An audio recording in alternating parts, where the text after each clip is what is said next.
സന്നിധിയിൽ സ്തോത്രത്തോടെന്നും ആരാധിക്കുന്നു ഞങ്ങൾ നിൻ സന്നിധിയിൽ നന്ദിയോടെന്നും ആരാധിക്കുന്നു ഞങ്ങൾ നിൻ സന്നിധിയിൽ നന്ദിയോടെന്നും ആരാധിക്കാം യേശു കർത്താവിനെ.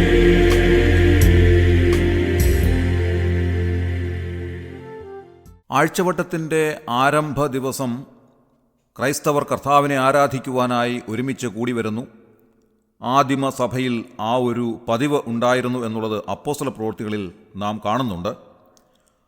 അപ്പോസ്തല പ്രവൃത്തികൾ 20-ാം അധ്യായം 7-ാം വാക്യത്തിൽ എഴുതിയിരിക്കുന്നത് പോലെ ആഴ്ചവട്ടത്തിൻ്റെ 1-ാം ദിവസത്തിൽ ഞങ്ങൾ അപ്പം നുറുക്കുവാൻ കൂടി വന്നപ്പോൾ എന്നെഴുതിയിരിക്കുന്നത് കൊണ്ട് ആഴ്ചവട്ടത്തിൻ്റെ 1-ാം നാളിൽ വിശ്വാസികൾ ഒരുമിച്ച് കൂടി സഭയായി കർത്താവിനെ ആരാധിക്കുന്ന അനുഗ്രഹീതമായ ശുശ്രൂഷ നടത്തപ്പെട്ടിരുന്നു എന്നുള്ളത് നമുക്ക് മനസ്സിലാക്കുവാൻ കഴിയുന്ന തെളിവാണ്. പ്രവൃത്തികളുടെ പുസ്തകം 2-ാം അധ്യായം 41-42 വാക്യങ്ങൾ നാം വായിക്കുമ്പോൾ അവിടെയും ഇതേ കാര്യം കാണുവാൻ കഴിയും. അപ്പോസ്തലനായ പത്രോസിൻ്റെ പ്രസംഗത്തിൽ മാനസാന്തരപ്പെട്ട് രക്ഷിക്കപ്പെട്ടവർ സ്നാനം സ്വീകരിക്കുകയും അവർ സഭയോട് ചേർന്ന് അപ്പോസ്തലന്മാരുടെ ഉപദേശം കേട്ട് കൂട്ടായ്മ ആചരിച്ച് അപ്പം നുറുക്കി പ്രാർത്ഥന കഴിച്ചു പോന്നു എന്നെഴുതിയിരിക്കുന്നു. അതുകൊണ്ട് ആദിമ സഭയിൽ ഈ അപ്പം നുറുക്കൽ ശുശ്രൂഷ വളരെ അനുഗ്രഹകരമായി നടന്ന് കർത്താവിനെ ആരാധിച്ചു വന്നിരുന്നു എന്നുള്ളത് ഒരു വലിയ തെളിവായി നമുക്ക് കാണുവാൻ സാധിക്കും. അതിൻ്റെ തുടർച്ചയെന്നോണം നാം ആഴ്ചവട്ടത്തിൻ്റെ ആരംഭ ദിവസത്തിൽ സഭയായി ഒരുമിച്ച് കൂടി കർത്താവിനെ ആരാധിക്കുന്നു, മഹത്വപ്പെടുത്തുന്നു. അത് ഏറ്റവും അനുഗ്രഹീതമായ ഒരു ശുശ്രൂഷയാണ്. കർത്താവിനെ ആരാധിക്കുവാൻ നാം ഒരുമിച്ച് കൂടി വരുമ്പോൾ എന്തെല്ലാം കാര്യങ്ങൾ ആ ആരാധനയിൽ ഉണ്ടായിരിക്കണം എന്നുള്ളത് പുതിയ നിയമത്തിൻ്റെ വിവിധ ഭാഗങ്ങളിൽ വളരെ കൃത്യമായി രേഖപ്പെടുത്തിയിട്ടുണ്ട്. പ്രത്യേകിച്ച് എബ്രായ ലേഖനത്തിലേക്ക് നാം വരുമ്പോൾ അവിടെ ദൈവത്തിൻ്റെ പരിശുദ്ധാത്മാവ് രേഖപ്പെടുത്തിയിരിക്കുന്ന ചില കാര്യങ്ങൾ അല്പമായി ചിന്തിക്കുവാൻ ഈ സമയം ഞാൻ വിനിയോഗിക്കുകയാണ്. ആരാധനയുടെ ഏറ്റവും ആദ്യപടിയായി നാം ചെയ്യേണ്ടുന്നതായ കാര്യം എന്താണ്? എബ്രായ ലേഖനം 10-ാം അധ്യായം 19 മുതലുള്ള വാക്യങ്ങളിൽ നാം അത് കാണുന്നുണ്ട്. കർത്താവായ യേശു ക്രിസ്തു തൻ്റെ ദേഹമെന്ന തിരശ്ശീലയിൽ കൂടി നമുക്ക് പ്രതിഷ്ഠിച്ച ജീവനുള്ള പുതുവഴിയായി നാം കർത്താവിൻ്റെ അടുത്ത് ചെല്ലുക എന്നുള്ളതാണ് ഏറ്റവും പ്രാരംഭമായി നാം ചെയ്യേണ്ടുന്നതായ കാര്യം. അതാണ് ആരാധനയുടെ പ്രാഥമിക പടി എന്ന് പറയുന്നത്. യേശു ക്രിസ്തുവിൻ്റെ ദേഹമാകുന്ന തിരശ്ശീല നമുക്ക് വേണ്ടി രണ്ടായി ചിന്തി അതിലൂടെ ഒരു പുതിയ വഴി ദൈവം നമുക്ക് വേണ്ടി തുറന്നു തന്നു. യേശു ക്രിസ്തു ക്രൂശിൽ മരിച്ചപ്പോൾ മന്ദിരത്തിലെ തിരശ്ശീല മേൽതൊട്ട് അടിയോളം രണ്ടായി ചീന്തിപ്പോയി എന്നെഴുതിയിരിക്കുന്നതിൻ്റെ സാരാംശം ഇതത്രേ. ഈ തിരശ്ശീല മേൽതൊട്ട് അടിയോളം രണ്ടായി ചിന്തിയതിലൂടെ ദൂരസ്ഥരായിരുന്ന നിങ്ങൾക്ക് പിതാവായ ദൈവത്തിൻ്റെ അരികിലേക്ക് അതിപരിശുദ്ധ സ്ഥലത്തേക്ക് ധൈര്യത്തോടെ പ്രവേശിക്കുവാനുള്ള ഒരു പുതിയ വഴി യേശു ക്രിസ്തുവിൻ്റെ ദേഹമാകുന്ന തിരശ്ശീലയിലൂടെ ഒരുക്കിയിരിക്കുന്നു എന്നുള്ളത് ദൈവാത്മാവ് ലോകത്തെ വിളിച്ചറിയിക്കുകയായിരുന്നു. അതായത് കർത്താവായ യേശു ക്രിസ്തുവിലൂടെ അല്ലാതെ ആർക്കും വലിയവനായ ദൈവത്തെ ആരാധിക്കുവാനോ ദൈവത്തിൻ്റെ അടുത്ത് ചെല്ലുവാനോ സാധിക്കുകയില്ല എന്നുള്ളത് വളരെ കൃത്യമായി ദൈവവചനം നമ്മെ അറിയിക്കുന്നു. അതോട് ചേർന്ന് ചിന്തിക്കേണ്ടുന്ന ഏറ്റവും പ്രധാനപ്പെട്ട കാര്യം വലിയവനായ ദൈവത്തിൻ്റെ അടുത്ത് ചെന്ന് ആരാധിക്കുക എന്നുള്ളതാണ്. അടുത്ത് ചെല്ലുവാൻ ആർക്കാണ് സാധിക്കുന്നത്? നാം ഏതൊരു കാര്യവും ദൂരെ നിന്നുകൊണ്ട് വീക്ഷിക്കുമ്പോൾ കൃത്യമായി അതിനെ കാണുവാനോ മനസ്സിലാക്കുവാനോ സാധിക്കുകയില്ല. ഉദാഹരണമായി മോശ ഹോരേ പർവ്വതത്തിൽ നിൽക്കുമ്പോൾ യഹോവയുടെ ദൂതൻ മോശയ്ക്ക് പ്രത്യക്ഷനായത് പുറപ്പാട് പുസ്തകം 3-ാം അധ്യായത്തിൻ്റെ ആരംഭ ഭാഗങ്ങളിൽ രേഖപ്പെടുത്തിയിട്ടുണ്ട്. താൻ കാണുന്നത് ഒരു മുൾപ്പടർപ്പിന് തീപിടിച്ചിരിക്കുന്നതും എന്നാൽ മുൾപ്പടർപ്പ് വെന്തുപോകാതിരിക്കുന്നതുമായ അത്ഭുതകരമായൊരു കാഴ്ചയായിരുന്നു. ഈ മുൾപ്പടർപ്പ് വെന്തുപോകാതിരിക്കുന്നത് എന്താണ് എന്നുള്ളത് അത്ഭുതകരമായി തോന്നിയ മോശ അത് അടുത്ത് കാണുന്നതിന് വേണ്ടി ചെല്ലുമ്പോഴാണ് വലിയവനായ ദൈവം മുൾപ്പടർപ്പിൽ നിന്ന് മോശയെ വിളിക്കുന്നത്. അപ്പോഴാണ് വലിയവനായ ദൈവത്തിൻ്റെ സാന്നിധ്യത്തെ തിരിച്ചറിയുവാൻ മോശയ്ക്ക് ഇടയായത്. മോശയോട് ദൈവം പറയുന്നത്, നീ നിൽക്കുന്ന സ്ഥലം വിശുദ്ധ ഭൂമിയാകയാൽ നിന്റെ കാലിൽ നിന്ന് ചെരുപ്പ് അഴിച്ചു കളക എന്നാണ്.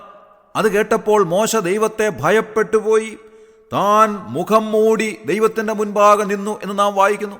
അങ്ങനെ ദൈവത്തെ കണ്ടവരൊക്കെ ഭയപ്പെട്ട് മുഖം മൂടിയിട്ടുണ്ട്. പഴയ നിയമകാലത്ത് അനേകർക്ക് ദൈവം പ്രത്യക്ഷപ്പെടുമ്പോൾ ദൈവത്തിൻ്റെ ഭയങ്കരമായ രൂപത്തെ കണ്ടുകൊണ്ട് ഭയപ്പാടോടെ അവർ ദൈവത്തിൻ്റെ മുൻപാകെ മുഖം മൂടിക്കൊണ്ട് നിന്നിട്ടുണ്ട്. അങ്ങനെയാണെങ്കിൽ ദൈവത്തെ അടുത്ത് കാണുമ്പോഴാണ് ദൈവത്തിൻ്റെ ഭയങ്കരമായ രൂപത്തെ കാണുവാൻ നമുക്ക് സാധിക്കുന്നത്. ഒരുപക്ഷെ നാം മനസ്സിൽ വിചാരിച്ചിരിക്കുന്ന രൂപം എന്താണെന്നുള്ളത് നമുക്ക് മാത്രമേ അറിയാവൂ.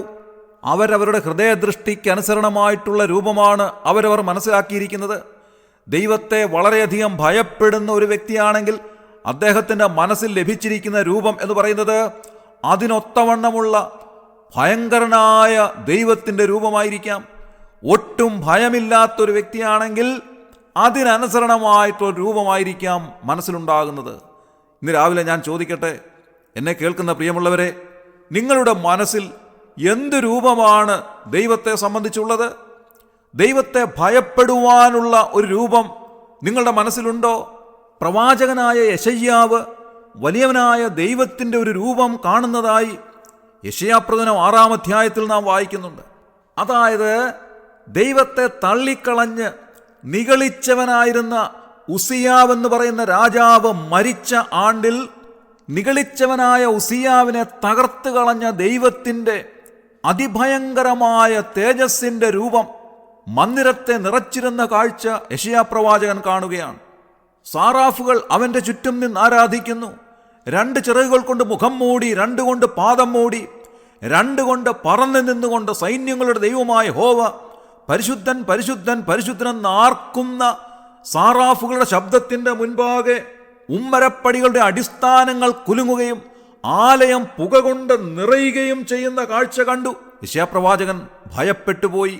വെളിപ്പാട് പുസ്തകത്തിലേക്ക് വരുമ്പോഴോ, വെളിപ്പാട് പുസ്തകം 1-ാം അധ്യായത്തിൽ നാം വായിക്കുന്നത് ഉയർത്തെഴുന്നേറ്റ കർത്താവായ യേശുക്രിസ്തുവിൻ്റെ തേജസ്സിൻ്റെ പ്രത്യക്ഷതയിൽ പത്മോസ് ദ്വീപിൻ്റെ ഏകാന്തതയിൽ വെച്ച് അപ്പോസ്തലനായ യോഹന്നാൻ കർത്താവിനെ കാണുമ്പോൾ ആ തേജസ് കണ്ടുകൊണ്ട് ക്ഷണനേരം കൊണ്ട് അവൻ ഭയപ്പെട്ടുപോയി, മരിച്ചവനെപ്പോലെ അവൻ്റെ കാൽക്കൽ വീണു എന്നാണ് എഴുതിയിരിക്കുന്നത്. 90-ാം സങ്കീർത്തനം 11-ാം വാക്യത്തിൽ മോശ ഇപ്രകാരം പറയുകയാണ്: നിന്റെ കോപത്തിൻ്റെ ശക്തിയെയും നിന്നെ ഭയപ്പെടുവാൻ തക്കവണ്ണം നിന്റെ ക്രോധത്തെയും ഗ്രഹിക്കുന്നവൻ ആർ? അത്രമാത്രം ഭയങ്കരനായ ദൈവത്തിൻ്റെ അരികിലാണ് ഈ ആഴ്ചവട്ടത്തിൻ്റെ ആരംഭ ദിവസത്തിൽ നാം അടുത്തു ചെല്ലുന്നത്. ശരിയായി പറഞ്ഞാൽ ഭയപ്പാടോടുകൂടെ അകന്നു നിൽക്കേണ്ടുന്നതായ ഒരു സ്ഥാനമാണ് ദൈവത്തിൻ്റെ സന്നിധി. എന്നാൽ എബ്രായ ലേഖനകാരൻ പറയുകയാണ്, നിങ്ങൾക്ക് 2 കാര്യങ്ങൾ കൊണ്ട് ഈ ദൈവത്തിൻ്റെ അരികിൽ ധൈര്യത്തോടെ ചെല്ലുവാൻ സാധിക്കും. അതെന്താണ്?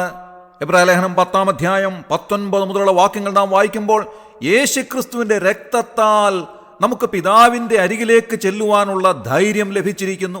നമ്മെ ധൈര്യപ്പെടുത്തുന്ന 2-ാമത്തെ കാര്യം, ദേവാലയത്തിന്മേൽ നമുക്കൊരു ശ്രേഷ്ഠ മഹാപുരോഹിതനായി കർത്താവായ യേശുക്രിസ്തുവുണ്ട്. അതുകൊണ്ട് ധൈര്യത്തോടെ പിതാവിൻ്റെ അരികിൽ ചെല്ലുവാൻ നമുക്ക് സാധിക്കും. ഏതാണ് ഇവിടെ പറഞ്ഞിരിക്കുന്ന ദേവാലയം? 1 തിമോത്തിയോസ് 3-ാം അധ്യായം 15-ാം വാക്യത്തിൽ നാം കാണുന്നത് ജീവനുള്ള ദൈവത്തിൻ്റെ സഭയാകുന്ന ദേവാലയം, അല്ലാതെ ഭൂമിയിൽ നാം ഉണ്ടാക്കിയിരിക്കുന്ന ആരാധനാലയങ്ങളെ സംബന്ധിച്ചല്ല ഇവിടെ പറഞ്ഞിരിക്കുന്നത്. കർത്താവിനെ ആരാധിക്കുവാൻ പോകുന്ന ഒരു വ്യക്തിയിൽ അവശ്യം ഉണ്ടായിരിക്കേണ്ട 3 പ്രധാനപ്പെട്ട ഗുണങ്ങൾ തുടർന്നുള്ള വാക്യങ്ങളിൽ എബ്രായ ലേഖനകാരൻ ഓർമ്മിപ്പിക്കുകയാണ്. എബ്രായ ലേഖനം 10-ാം അധ്യായം 22 മുതലുള്ള വാക്യങ്ങളിൽ നാം അത് കാണുന്നു. 1, ദുർമനസാക്ഷി നീങ്ങുമാർ ഹൃദയങ്ങളിൽ തളിക്കപ്പെട്ടവരായിരിക്കണം. 2, ശുദ്ധവെള്ളത്താൽ ശരീരം കഴുകപ്പെട്ടവരായിരിക്കണം. 3, വിശ്വാസത്തിൻ്റെ പൂർണ്ണ നിശ്ചയം പൂണ്ട് പരമാർത്ഥ ഹൃദയമുള്ളവരായിരിക്കണം. ഈ 3 വിധ ഗുണങ്ങളുള്ളവരാണ് ദൈവത്തെ ആരാധിക്കേണ്ടുന്നത്. അവർക്ക് മാത്രമേ ദൈവത്തെ അടുത്ത് ചെന്ന് ആരാധിക്കുവാൻ സാധിക്കുകയുള്ളൂ. ദുർമനസാക്ഷി നീങ്ങുമാർ ഹൃദയങ്ങളിൽ തളിക്കപ്പെട്ടവർ എന്ന് പറഞ്ഞാൽ അതിൻ്റെ അർത്ഥം എന്താണ്? എബ്രായ ലേഖനം 9-ാം അധ്യായം 9-ാം വാക്യത്തിലും 14-ാം വാക്യത്തിലും നാം വളരെ പ്രധാനപ്പെട്ട ഒരു കാര്യം കാണുന്നു. അവിടെ എഴുതിയിരിക്കുന്നത് ഇങ്ങനെയാണ്: ആരാധനക്കാരന് മനസാക്ഷിയിൽ പൂർണ്ണ സമാധാനം വരണം. 2, ആരാധനക്കാരൻ്റെ മനസാക്ഷിയിലെ നിർജീവ പ്രവൃത്തികൾ മാറിയിരിക്കണം. വളരെ സങ്കടകരമെന്ന് പറയട്ടെ, ഇതൊന്നും ശ്രദ്ധിക്കാതെയാണ് വാസ്തവത്തിൽ ആരാധനയ്ക്കായി ദൈവജനം കർത്താവിൻ്റെ അരികിലേക്ക് പോകുന്നത്. മനസാക്ഷിയിൽ ആരാധനക്കാരന് പൂർണ്ണ സമാധാനം ലഭിക്കുന്ന നിലയിലേക്ക് ആരാധന ഉയർന്നു വരണം. മനസാക്ഷിയിലെ നിർജീവ പ്രവൃത്തികളെല്ലാം മാറിയിട്ട് കർത്താവിൻ്റെ സന്നിധിയിൽ പൂർണ്ണമായി സമർപ്പിക്കുന്ന അനുഗ്രഹീതമായ ഒരു അനുഭവത്തിലേക്ക് ഉയർന്നു വരണം. എങ്കിൽ മാത്രമേ നമുക്ക് കർത്താവിനെ ആരാധിക്കുവാൻ സാധിക്കുകയുള്ളൂ. രണ്ടാമത്തെ കാര്യം, ശുദ്ധവെള്ളത്താൽ ശരീരം കഴുകപ്പെട്ടവർ എന്നെഴുതിയിരിക്കുന്നു. എന്ന് പറഞ്ഞാൽ എന്താണ്? വെള്ളത്തെ സംബന്ധിച്ചുള്ള പരാമർശത്തെ രണ്ട് നിലകളിൽ നാം മനസ്സിലാക്കേണ്ടതായിട്ടുണ്ട്. ഒന്ന് നിശ്ചല ജലമാണ്. 23-ാം സങ്കീർത്തനത്തിൽ നാം വായിക്കുന്നത് പോലെ സ്വസ്ഥതയുള്ള വെള്ളം, അത് ദൈവവചനത്തെ കാണിക്കുന്നതാണ്. എന്നാൽ യെഹെസ്കേൽ പ്രവചനം 47-ാം അധ്യായത്തിൽ സഹസ്രാബ്ദ നഗരവുമായി ബന്ധപ്പെടുത്തി എഴുതിയിരിക്കുന്ന ഒഴുകുന്ന വെള്ളമുണ്ട്, അത് ദൈവത്തിൻ്റെ പരിശുദ്ധാത്മാവിനെ കാണിക്കുന്നു. എബ്രായ ലേഖനത്തിൽ നാം വായിക്കുന്ന ശുദ്ധമായ വെള്ളം എന്ന് പറയുന്നത് കൃത്യമായ ദൈവവചന സത്യങ്ങളാണ്. കൃത്യമായ ഉപദേശം സ്വീകരിച്ച് ദൈവവചനത്തിൻ്റെ ആഴത്തിലുള്ള സത്യങ്ങളെ മനസ്സിലാക്കി ദൈവസന്നിധിയിലേക്ക് അടുത്തു വരുന്ന യഥാർത്ഥമായ വിശ്വാസ ജീവിതത്തെ കാണിക്കുന്ന വാക്യമാണിത്. മൂന്നാമത്തെ കാര്യം, വിശ്വാസത്തിൻ്റെ പൂർണ്ണ നിശ്ചയം പൂണ്ട് പരമാർത്ഥ ഹൃദയത്തോടെ അടുത്ത് ചെല്ലുവാൻ നമുക്ക് സാധിക്കണം. വിശ്വാസ വീരന്മാരുടെ വലിയൊരു പട്ടിക എബ്രായ ലേഖനം 11-ാം അധ്യായത്തിൽ സവിസ്തരമായി രേഖപ്പെടുത്തിയിട്ടുണ്ട്. എല്ലാം വിവരിപ്പാൻ സമയമില്ലാത്തതുകൊണ്ട് അതിലേക്ക് പോകുവാൻ ഞാൻ ആഗ്രഹിക്കുന്നില്ല. എന്നാൽ 11-ാം അധ്യായം 6-ാം വാക്യം എടുത്തു കാണിക്കുവാൻ ആഗ്രഹിക്കുന്നു. എന്നാൽ വിശ്വാസം കൂടാതെ ദൈവത്തെ പ്രസാദിപ്പിപ്പാൻ കഴിയുന്നതല്ല. ഇന്ന് രാവിലെ ഈ കാര്യങ്ങൾ എത്രമാത്രം നമ്മിൽ അന്വർത്ഥമായിരിക്കുന്നു എന്നുള്ളത് സ്വയം വിചിന്തനം ചെയ്യുവാൻ ദൈവാത്മാവ് നമ്മെ സഹായിക്കട്ടെ. ഈ ആഴ്ചവട്ടത്തിൻ്റെ ആരംഭ ദിവസത്തിൽ ദൈവത്തെ ആരാധിക്കുവാനായി പോകുന്ന പ്രിയമുള്ള സഹോദരീ സഹോദരന്മാരെ, ഞാൻ നിങ്ങളോട് ചോദിക്കുവാൻ ആഗ്രഹിക്കുന്ന കാര്യം, യേശുക്രിസ്തുവാകുന്ന മധ്യസ്ഥനിലൂടെയാണോ നിങ്ങൾ പിതാവാം ദൈവത്തിൻ്റെ അരികിലേക്ക് ചെല്ലുവാൻ ആഗ്രഹിക്കുന്നത്? യേശു തൻ്റെ ദേഹമെന്ന തിരശീലയിൽ കൂടി നമുക്ക് പ്രതിഷ്ഠിച്ച ജീവനുള്ള പുതുവഴിയായിട്ടാണോ നിങ്ങൾ ദൈവത്തിൻ്റെ സന്നിധിയിലേക്ക് ചെല്ലുവാൻ ആഗ്രഹിക്കുന്നത്? അതിഭയങ്കരനായ ദൈവത്തിൻ്റെ അരികിൽ ചെല്ലുവാനുള്ള ധൈര്യം കർത്താവായ യേശുക്രിസ്തുവിലൂടെ നിങ്ങൾക്ക് ലഭിച്ചിട്ടുണ്ടോ? നിങ്ങളുടെ ദുർമനസാക്ഷി നീങ്ങിമാറ് കർത്താവിൻ്റെ രക്തത്താൽ നിങ്ങളുടെ ഹൃദയം കഴുകൽ പ്രാപിച്ചിരിക്കുന്നുവോ? കൃത്യമായ ഉപദേശ സത്യങ്ങളാൽ ആരാധനയ്ക്കുള്ള പ്രാഗൽഭ്യം നിങ്ങൾക്ക് ലഭിച്ചിരിക്കുന്നുവോ? വിശ്വാസത്തിൻ്റെ പൂർണ്ണ നിശ്ചയം പൂണ്ട് പരമാർത്ഥ ഹൃദയത്തോടെ അടുത്ത് ചെല്ലുവാൻ നിങ്ങൾക്ക് സാധിക്കുന്നുവോ? അങ്ങനെയെങ്കിൽ ഇന്ന് പകൽ നിങ്ങളുടെ ആരാധന ദൈവം പ്രസാദിക്കുന്ന ആരാധനയായി തീരും എന്നുള്ള കാര്യത്തിൽ സംശയമില്ല. അങ്ങനെ ദൈവത്തെ ആരാധിക്കുവാൻ ദൈവം ഇന്ന് എല്ലാവരെയും സഹായിക്കട്ടെ. ദൈവനാമം മഹത്വപ്പെടുമാറാകട്ടെ. നമ്മുടെ കണ്ണുകളെ അടയ്ക്കാൻ പ്രാർത്ഥിക്കാം. ക്രിസ്തുയേശുവിലൂടെ അതിവാത്സല്യമായി ഞങ്ങളെ സ്നേഹിക്കുന്ന സ്വർഗീയ പിതാവാം നല്ല ദൈവമേ, ഈ ആഴ്ചവട്ടത്തിൻ്റെ ആരംഭ ദിവസത്തിൽ അവിടുത്തെ സന്നിധിയിൽ അടുത്തു വന്ന് ആദിമസഭ ചെയ്തതുപോലെ കർത്താവായ യേശുക്രിസ്തുവിൻ്റെ തകർക്കപ്പെട്ട ശരീരത്തിൻ്റെയും ഒഴുക്കപ്പെട്ട വിലയേറിയ രക്തത്തിൻ്റെ ഓർമ്മ നൽകുന്ന അപ്പത്തിലൂടെയും പാനപാത്രത്തിലൂടെയും പങ്കാളികളായി തീർന്ന് കൂട്ടായ്മ ബന്ധം ആചരിച്ച് അവിടുത്തെ ആരാധിക്കുന്ന ശ്രേഷ്ഠമായ ആരാധന ഇന്ന് പകലിൽ ചെയ്യുവാൻ ഞങ്ങളെ സഹായിക്കണമേ എന്ന് പ്രാർത്ഥിക്കുന്നു. ഞങ്ങൾ ചിന്തിച്ചതുപോലെയുള്ള അനുഗ്രഹീതമായ അനുഭവത്തിൽ നിന്നുകൊണ്ട് അങ്ങേ ആരാധിപ്പാൻ ഞങ്ങളെ സഹായിച്ചാട്ടെ. ഇന്നത്തെ ആരാധന അവിടുത്തേക്ക് പ്രസാദമുള്ള ആരാധനയായി തീരുവാൻ ഞങ്ങളെ തന്നെ ക്രമീകരിക്കുവാൻ ഞങ്ങളെ ഇടയാക്കണമെന്ന് പ്രാർത്ഥിക്കുന്നു. ഞങ്ങളുടെ പ്രാർത്ഥന കേട്ടതിനായി സ്തോത്രം. ഞങ്ങളുടെ കർത്താവിൻ രക്ഷിതാവുമായ യേശു ക്രിസ്തുവിൻ്റെ ധന്യമായ നാമത്തിൽ തന്നെ ആമേൻ. സർവം മറന്ന് തൻ സന്നിധി